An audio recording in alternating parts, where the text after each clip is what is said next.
Hello everyone, welcome back to another episode of the Revamped Founder. In this episode, we have Sharath Kuruganty joining us. He is a founder, community builder, and podcaster. He is the head of community and brand at Thredo. Previously, he has worked at incredible startups like Product Hunt, On Deck, etc. And currently, he is building GuestLab.ai, which is an incredible tool for podcasters and is still in the making, but it's an incredible tool. He has worked at startups which have one of the best communities in the world and has helped them and seen very closely how early stage startups build their communities and how you can do it too and how he did it for himself. In this episode, we talk about what is a community, what is the purpose of a community, and is it even important to create a community, and how you as an early stage founder can build your own community. This is an incredible episode. Do listen to it till the very end. So, hey Sharath, I hope you're doing well. Yeah, I'm doing well. Thanks for having me. Yep, it's a pleasure. I think let's get into it. So, what is a community? That's a there are so many answers for that. I feel communities it also sets in a different tone, right? Based on what do you mean by community. I think purely it's set of people coming together on a consistent basis. And usually one or many people bring many people together. So I feel, yeah, that's what I would say a community is. And what is it specifically for early stage startups? So there are many things early stage founders can get advantage of building a community. For instance, community helps bring solid feedback, for your product. If you're in an MVP stage, they help you accelerate and give you direction where you want to go in building a product. So that can be one benefit. There are multiple benefits. People basically, like, community helps you bring different notions together, and from a networking marketing standpoint, it's word of mouth. These champion early adopters, you may call, they'll help you spread the word organically, for that instance. So from an investing standpoint or funding standpoint, you get like good intros, warm intros from people right? So think about more of like communities. To me is like extended family, right? If you are an early stage startup and you have a co-founder, that means you are like parents, and the thing you're building is your baby, right? So you're a small family, right? The more siblings you have for that baby, it's like, it's kind of like employees, the VCs and all that. So VCs is more of like grandparents, if I may call them, like, or uncles or aunts who kind of like help you. But community is this extended family that you bring together, where they know you, they're rooting for you, and they want to support you in any way possible, in the smallest way to the biggest way, right? So I would say, if your startup is like kind of like a family, community is like the extended family that you bring in, and you invite them, and sometimes you invite friends, right, who become even closer to you than family. So they need not to be someone who's associated with you directly, but you meet someone in the down the line in the journey of you building a startup. So yeah, I would put that way to your first. So that's what I was saying. Like, the definition differs from context. So for startups, it's like this, right? For creators, they're just passionate true fans, for example. That's like the popular phase, you may get into for community. Or like audience is kind of like a community, but again, I think my biggest thing is don't get into definitions, because it'll screw your mind. Do what you feel like doing. Like, if you want to bring a set of people, just do it. Like, host an event, You don't need to have big goals or like big uh, KPIs to match. Just really start simple, but start with good intention. So anyway, I can go on a rant here, but the point I want to make is do things with good intention and do things where you feel like doing instead of copying others. Someone else is building community. I don't want to build community, or I want to build community. So don't get into those, and forget about all these definitions, right? Do what your heart says at whatever stage. You don't necessarily have to follow uh, a defined playbook. Yeah, that's love the analogy of the extended family right there. Children. So, what is good intention that you were talking about? Uh, Good intention can be something that others benefit more than you benefit from the thing you're doing. So that's my way of putting a good intention. It means to me that you're genuinely craving to do or help others. In along the way, you win as well. So you root for others to win, but um, you do things in a way that you win at the end too, right? So I feel that's why I personally love being in startups, because startups are always about creating opportunities for others, and along the way you basically make a name. Also, like create products in a way that impacts other people, right? So I think, yeah, that's a good way to put good intention. How do you? So we're talking about different stages a little bit. So how do you categorize a community at the pre-launch stage and the post-launch stage, or in between two? Don't need to categorize anything. I feel that's what I'm saying. If you get into more strategy when you build a community, you lose the essence of the community itself. So I would say dip into yourself of the excitement or the curiosity of bringing people together. If you figure that out first, then once the engine starts, like for example, you're an early stage founder, you're building an idea and you're building an MVP and you're trying to like validate it. So you found like a couple of people who are interested in that idea, and you're talking to them on a weekly to weekly basis, right? And eventually you figured out, you know what, I'm learning something from this particular person, and I want to introduce this person to someone I know, like a friend of mine. And then you start like doing like, I don't know, like mastermind sessions, for example, right? For accountability, for example. So that means, yeah, you have a community right there. So you brought like a valuable person to the table, and you're introducing them to your friend of yours who are also in the same stage. That's it.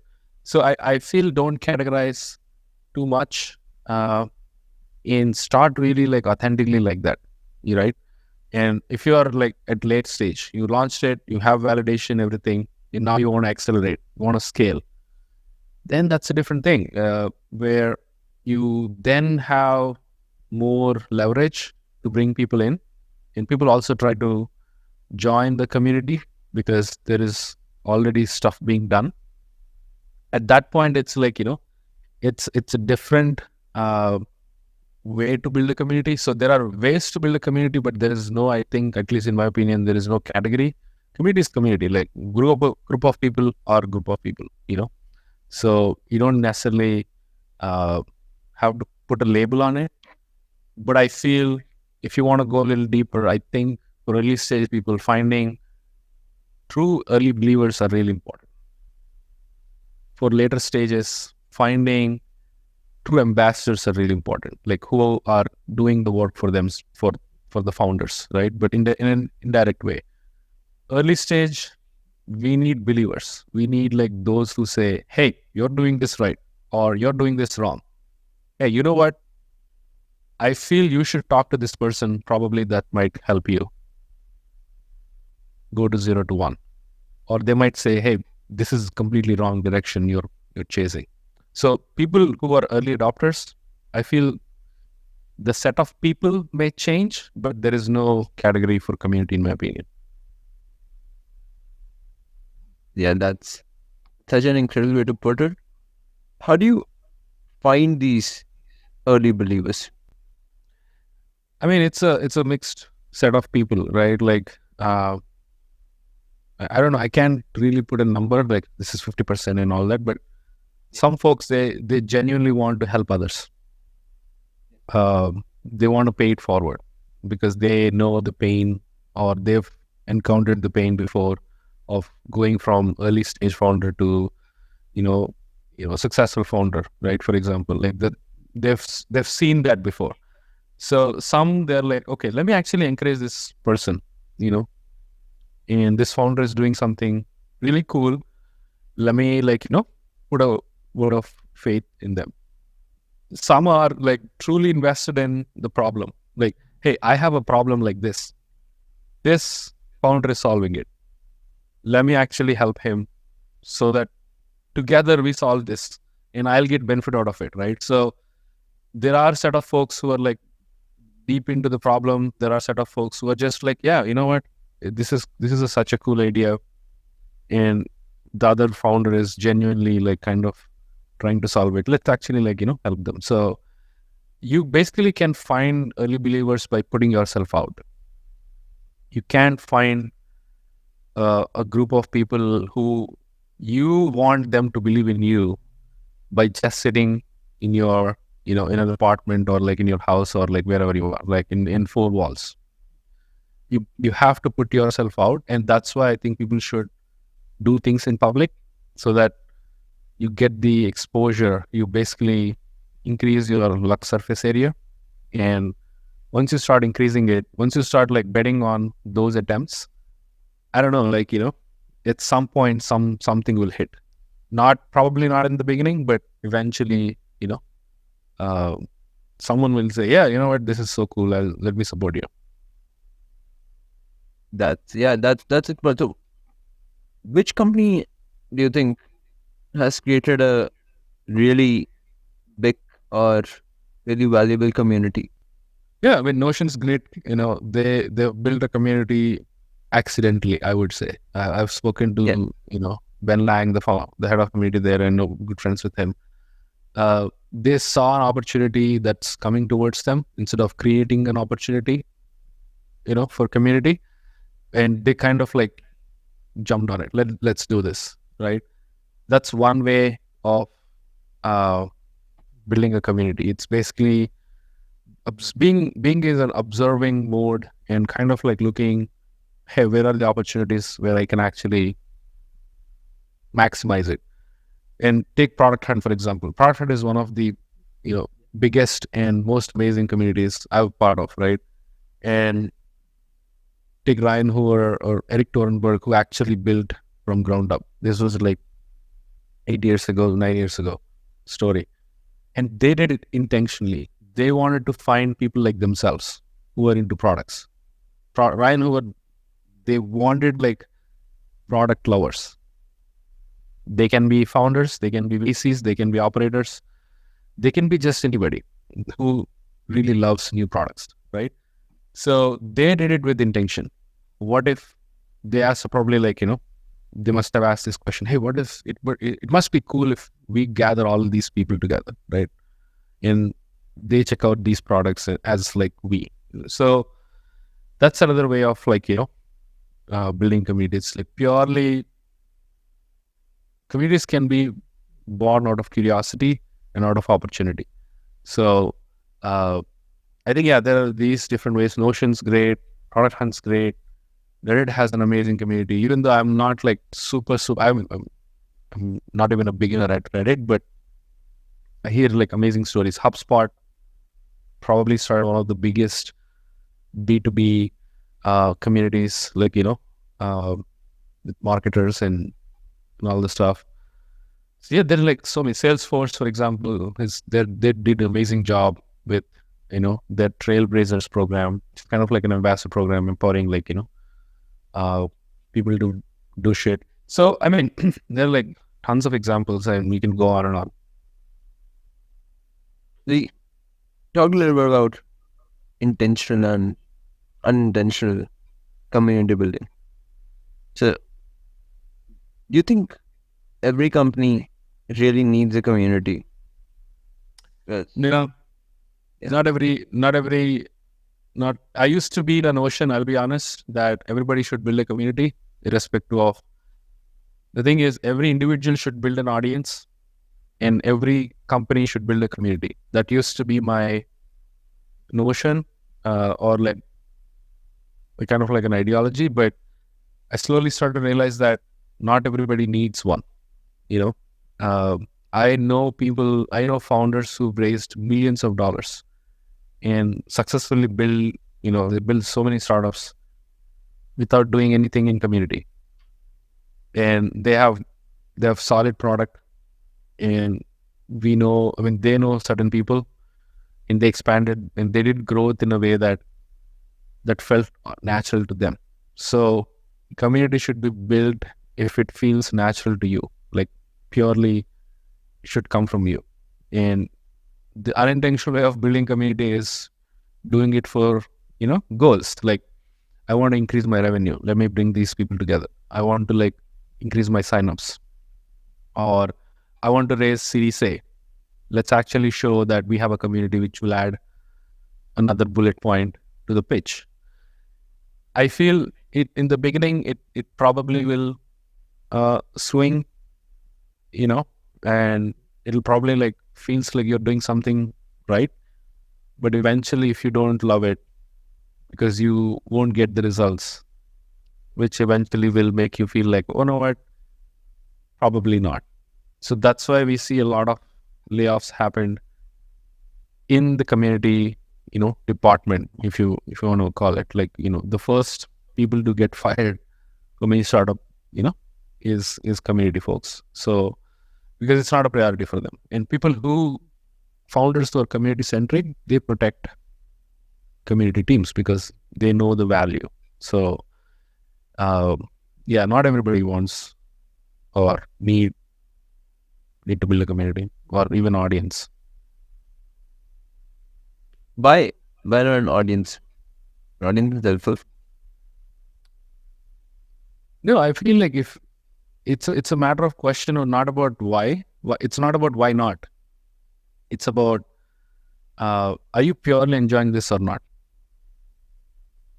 If you do really enjoy creating content on Twitter, like consistently, that's your thing. You will create content no matter how many followers you have, and you just like once you figure that out, that I love creating content, I don't care about the number of followers, for example, or the audience. They will come. They'll definitely come. But I want to have probably like 100,000 audience, like, by end of 2023. And let me actually it will work. I'm not saying it won't work, but it won't last forever. There's a difference. The goal-oriented community building will work, but it won't last forever. It's plain simple. The goal-oriented building of audience works. Like, there are so many people, at least, some of the folks who've started creating content on Twitter, they've grown so large. So two things will happen. They burn out, they can't keep up, they just lose momentum. And once either of that, or they just feel like this is too much, right? They don't have that kick. So both of the cases, people won't stick and people just move on. So I think it's not the question of why not. Anything can happen. If you ask why not why not audience building for creators? Yeah, why not? But who realize it really okay, I want to do it in the right way. When there's the right way, I would say in their own way, basically. Instead of the right way, in their own way. Meaning, Some folks write threads every day. Some folks write once in a week. Some write once in a month. That's what, it is. It is what it is. So some folks create podcasts like you. Some they don't. And it's not about why not. It's about do I really, really, really am I having fun creating what I'm doing? So it applies to content creation, product, pretty much everything, community. That's the intentional piece I'm talking about. Should come with it. Yeah, that's a really good point. Like, people try to follow the playbook but miss out on this. It's really important. So we talked a little bit about Twitter there. So I personally want to go rant about Twitter a little bit. So how do you deal with platform risk while building a community? There is definitely a risk. Platform dependency is always kind of like a factor people consider.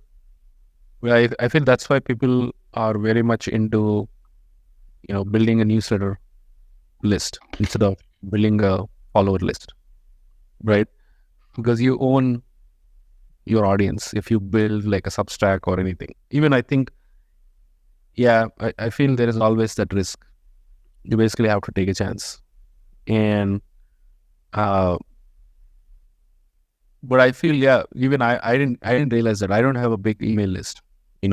I don't have like a Substack. The risk is always there. You can't skip it, because we live in a world where we have to depend on platforms. Even email list, as long as you have in your CSV or your own computer, Substack can close 2 months from now. Who knows? Anything can happen, right? So that's why people should be detached to the results, or creators should be detached. And part of the detachment is, I don't care. I can do it again, right? So whoever has that confidence will survive. Whoever think that, oh my God, 100,000 people are so precious, they can do it again. But do you play backwards if you have to build it again? Let's talk in the real world. So how would you build a community if you lost everything or all the people that you made part of the community today? It depends on where you are in a situation where you are in, right? I wouldn't start a community at all. I would start creating an audience first. And not even that, I would just focus on creating more experiments. Again, going back to the basics, if I lose everything I have today, I really will focus on what I can contribute to the world. So I'll probably start a Twitter account again, or a Substack, whatever it is, and start sharing what I'm feeling or what I'm going through, what I'm learning. In that process, something will click, right? You write probably a viral tweet or whatever it is, and that will get some attention. And you would repeat and rinse and repeat 1,000 times, So I feel focus on the inputs more than community is such a big thing. So first of all, I highly suggest people to tone down a little bit about community. It's again not necessary if you are. It depends on your situation, right? You want to build a product, you definitely don't need a community. You need a set of people who gives you good feedback. That's it. That's the end for that. Achieve that, graduate from it. Now you have something else to chase. Same thing with creators. Your biggest worry is how creative can you be? How unique can you be? What are some of the points that everybody else is talking about that you won't talk about? What is something that differentiates you from others? I feel inputs. It's all about inputs, and eventually, they'll come, and you will be fine. Again, something will happen. I don't know. I definitely, I'm not the person to give how-to guides because my life is kind of uh, formed in a way that everything is unpredictable. Everything is, I can't like really say, oh, this is what I did.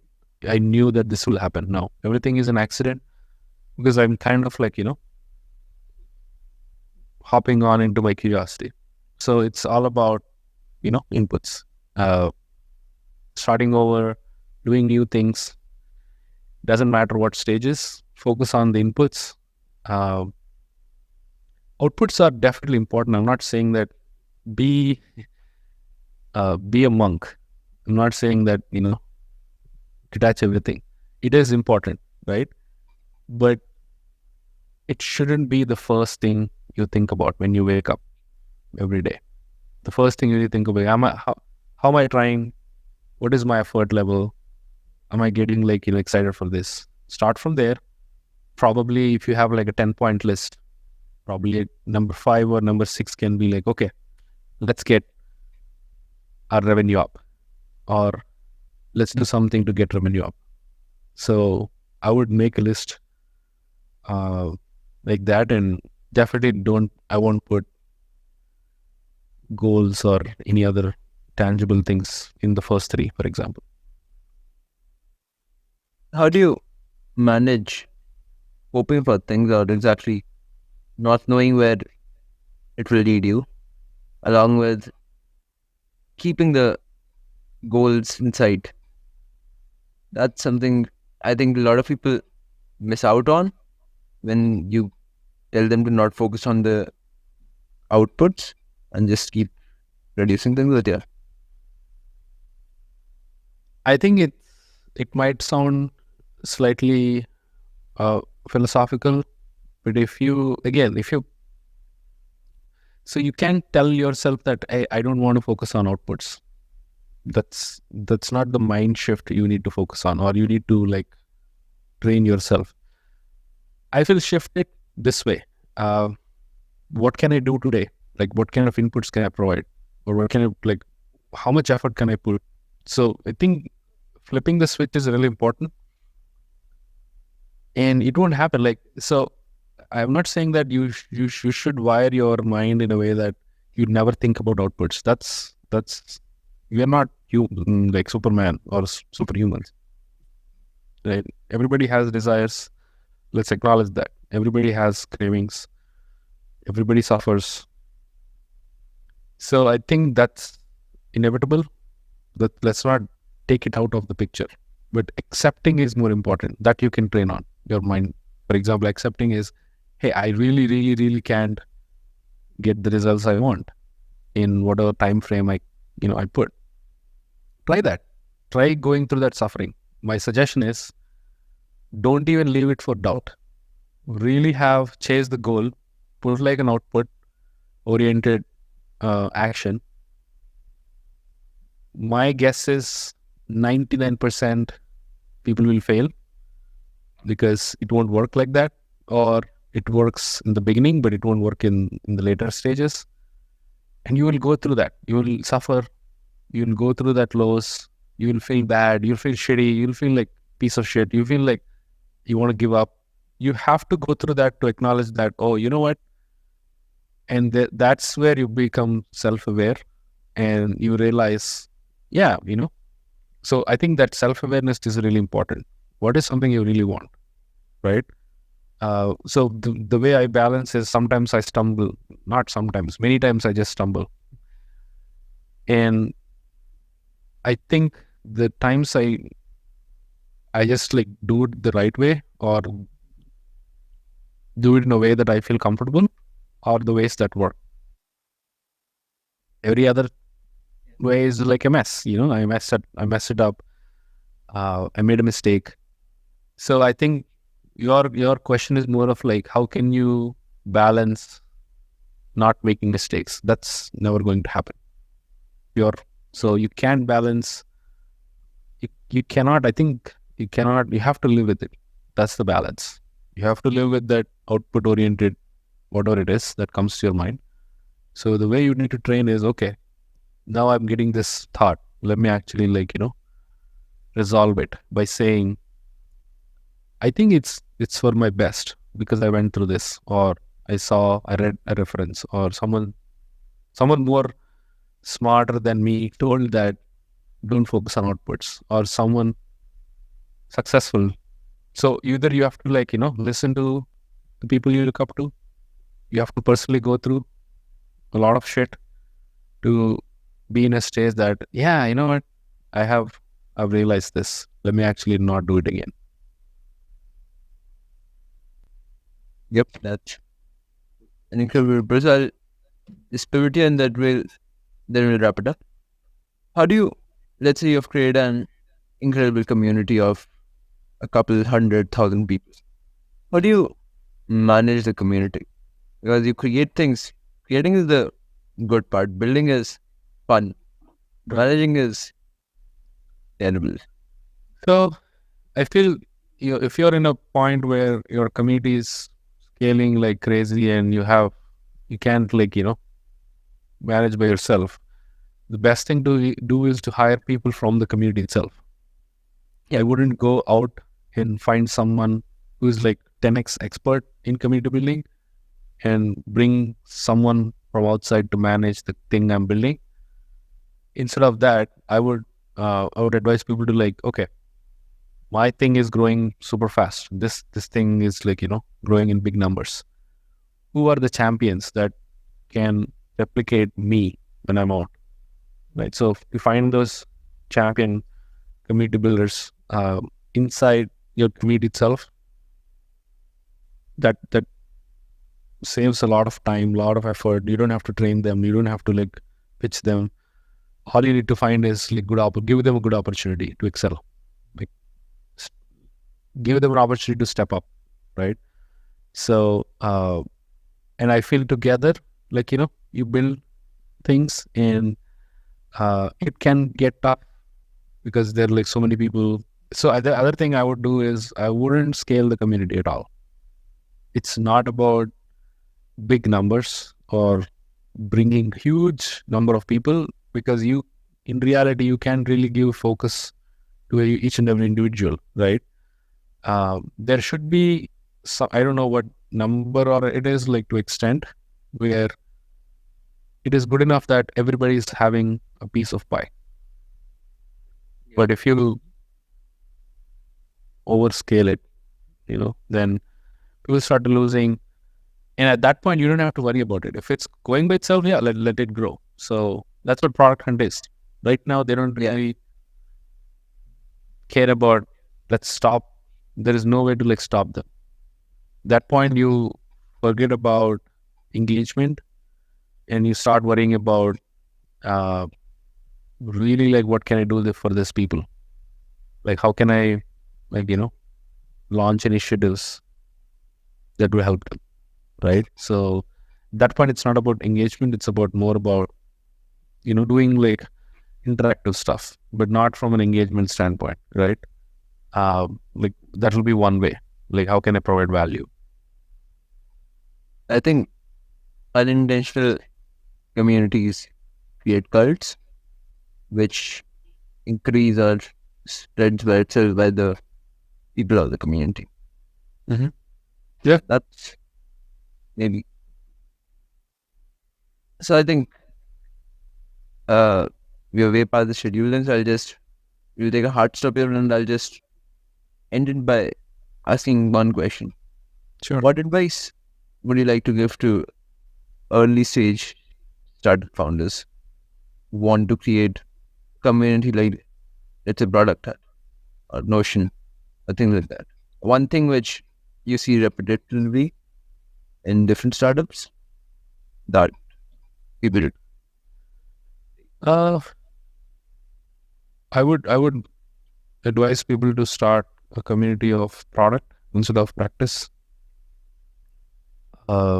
which is really around their product, not around a hobby or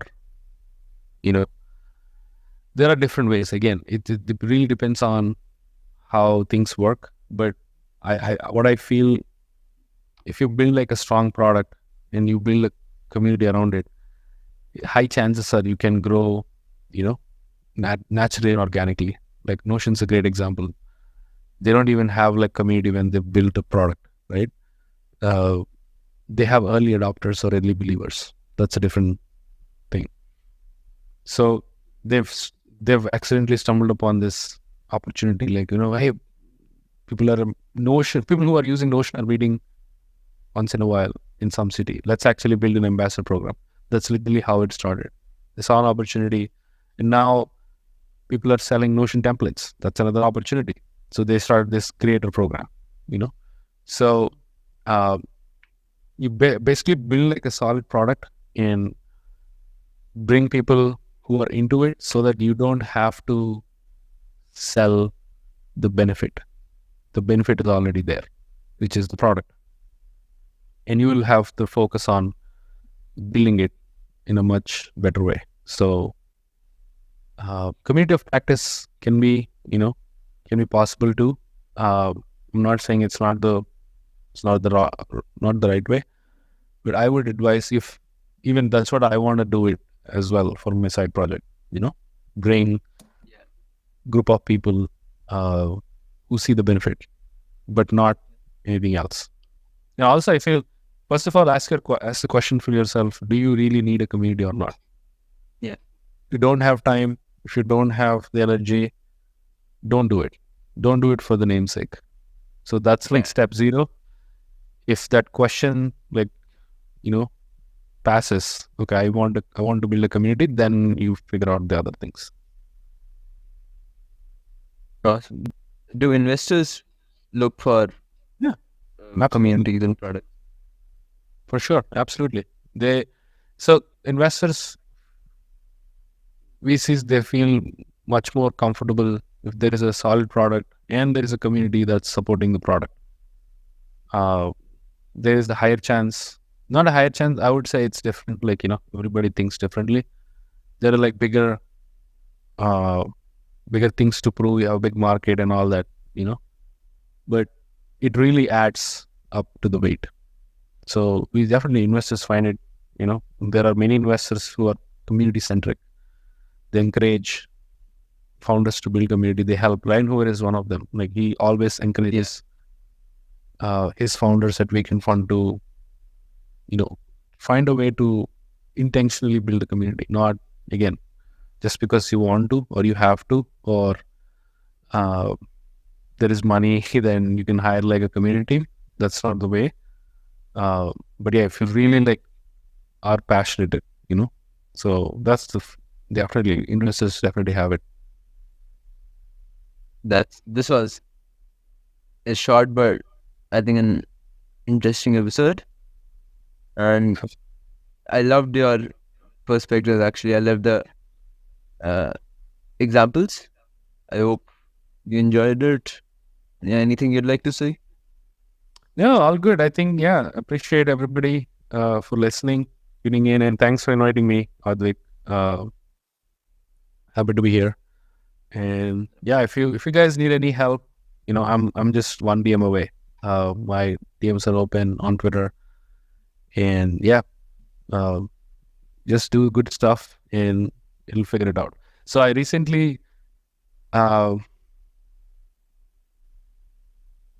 saw this show about, like, exploring the world and whatnot, and the host goes to this place, Iceland, and their unofficial motto is, it will figure out by itself, or it will work out by itself.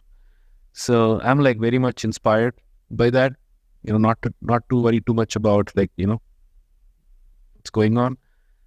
You have to basically believe that, it'll figure out by itself. So I think I'll leave the audience with that. That was an your perspectives are incredible. No wonder that you run a podcast. Thank you. Appreciate